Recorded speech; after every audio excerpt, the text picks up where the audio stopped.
15 километров пути, чтобы выжить. Жители села Ровное Курманского Красногвардейского района вынуждены ходить по несколько километров, чтобы приобрести необходимые лекарства. Уже несколько лет аптеки в селе нет. В Министерстве здравоохранения оккупированного Крыма уверяют, для решения проблемы нужны усилия местных властей. Говорят, точной информации о том, сколько населенных пунктов Крыма остались без аптек, у ведомства нет. В основном старые люди страдают. В основном не могут выехать. Все в районе. В район. Чуть что в район. Лекарства все в район.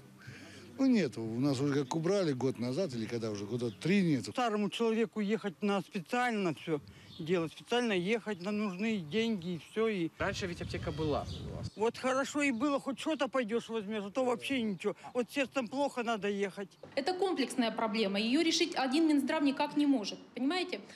Самая первая ступень, с которой нужно начинать, это решение местных органов самоуправления, которые выходят с инициативой о предоставлении помещения